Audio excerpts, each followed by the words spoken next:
নমস্কাৰ বন্ধু বান্ধৱীসকল, মোৰ আন এটা ভিডিঅ'লৈ আপোনাক সকলোকে স্বাগতম জনাইছোঁ। দিনটোৰ দৈনন্দিন কাম বন কৰি গা পা ধুই এতিয়া শিৱ মন্দিৰ যাব ওলাইছোঁ। ফুট লগালোঁ, এতিয়া লগাম কাণফুলি যে সেইদিনাখন অনলাইনত আনিছিলোঁ। একদম সহজতে পিন্ধিব পৰাকৈ পটককৈ হৈ যায়, টাইম বেছি নালাগে।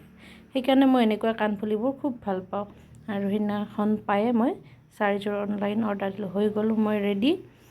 এতিয়া শিৱ মন্দিৰৰ পৰা আহিলোঁ। মই শিৱ মন্দিৰত যাওঁতে মোবাইলটো লৈ যোৱা নাই, সেইবাবে ভিডিঅ' কৰা নহয়। কেতিয়াবা লৈ যাম, মানে কিবা কিবি নিব লাগে যে মোবাইলটো নিবলৈ অলপ অসুবিধা হয়।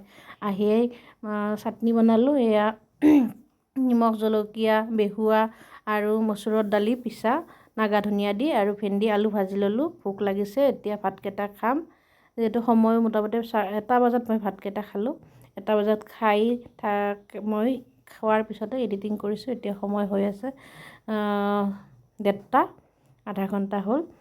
মানে বিৰাট ভোক লাগিছে, কাম বন কৰি আছোঁ যে, ঘৰ চৰ গোটেইবিলাক মুচিলোঁ আৰু মুচি কানি কাপোৰ ধুলোঁ। যোৱাকালি বতৰটো বৰ বেয়া আছিল যে বেছি কাপোৰ ধুব নোৱাৰিলোঁ, সেইবাবে আজিয়ে ধুব লগা হ'ল। জলকীয়া কামুৰিছোঁ আৰু একদম ভোকতে ধুনীয়া সোৱাদৰ গৰম পানী দি থৈ দিয়া ভাত কি ধুনীয়া ঠাণ্ডা হৈ গৈছে আৰু লগতে বেহুৱা, সোৱাদটো ক'বই নালাগে।